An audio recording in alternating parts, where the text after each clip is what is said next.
नमस्कार मित्रांनो, तो फॉरेक्समध्ये आपण एक्सएम अकाउंट ओपन करणार आहोत. तर ते कसं करायचं, डिपॉझिट कसं करायचं ते आज आपण या व्हिडिओमध्ये बघणार आहोत. चला बघूया व्हिडिओमध्ये. सगळ्यात पहिलं तुम्हाला लिंकवरती क्लिक करायचं आहे. लिंकवरती क्लिक करून झालं की कंटिन्यू ऑन द वेब यावरती क्लिक करा. त्यानंतरून तुम्हाला ईमेल आय डी टाकायचा आहे, खाली पासवर्ड टाकायचा आहे, खाली तुम्हाला पार्टनर कोड टाकायचा आहे, साक्षी 88 कॅपिटलमध्ये टाकायचा आहे. हा टाकला तरच तुमचं अकाउंट माझ्या अंडर रजिस्टर होईल. आणि डिपॉझिट विड्रॉलसाठी काही पण मदत लागली तर मी तुम्हाला त्यामध्ये हेल्प करू शकते. प्लस तुम्हाला डिपॉझिट बोनस पण यामध्ये भेटेल. यानंतरून रजिस्टरवरती क्लिक करा. नंतरून तुम्हाला ईमेल आला असेल, ईमेलवरती जाऊन तुम्हाला व्हेरीफाय ईमेलवरती क्लिक करायचं आहे. यानंतर व्हेरीफाय नावावरती क्लिक करा. त्यानंतर मोबाईल नंबर टाका, OTP टाका, कंटिन्यूवरती क्लिक करा. त्यानंतर तुमचं नाव टाकायचं आहे आणि खाली डेट ऑफ बर्थ टाकायचे आहे. यानंतर ॲड्रेसमध्ये फक्त गावाचं नाव टाकायचं आहे, सिटी टाकायची आहे तुमची. त्यानंतरून स्ट्रीट नंबर 01 टाकायचा आहे. त्यानंतरून पिनकोड टाकायचा आहे, जो आधार कार्डवरती आहे तो पिनकोड आपल्याला तिथं टाकायचा आहे. त्यानंतरून कंटिन्यूवरती क्लिक करा. इथं यसवरती क्लिक करायचं आहे. नंतरून कंटिन्यूवरती परत क्लिक करा.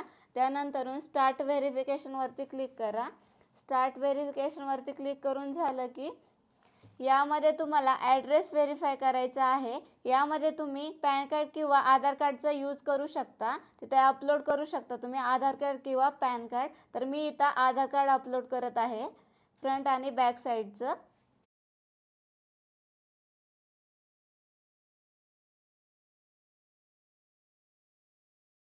यानंतर तुम्हाला प्ले स्टोअरवर जाऊन एक्सएम ॲप डाउनलोड करायचं आहे.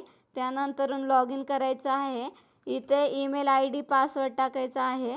त्यानंतर ईमेलवर जो कोड येईल तो तिथे टाकायचा आहे. आता डिपॉझिट करण्यासाठी तुम्हाला क्लेम युअर बोनसवरती क्लिक करायचं आहे. आता यानंतर तुम्हाला UPI ID सिलेक्ट करायचं आहे. यानंतर तुम्हाला किती अमाऊंट डिपॉझिट करायचे आहे ते तुम्हाला यामध्ये टाकायचं आहे. आता यामध्ये मी 3000 रुपये डिपॉझिट करत आहे. यानंतर डिपॉझिटवरती क्लिक करा. यानंतर कन्फर्मवरती क्लिक करा. इथे तुम्हाला UPI ID दिली जाईल, तिथे कॉपी करायचं आहे. त्यानंतर फोनपेमध्ये जाऊन UPI IDला पेमेंट करायचं आहे. पेमेंट झाल्यानंतर इथे UTR नंबर असतो त्याला कॉपी करा आणि एक्सएम अकाउंटमध्ये पोस्ट करा.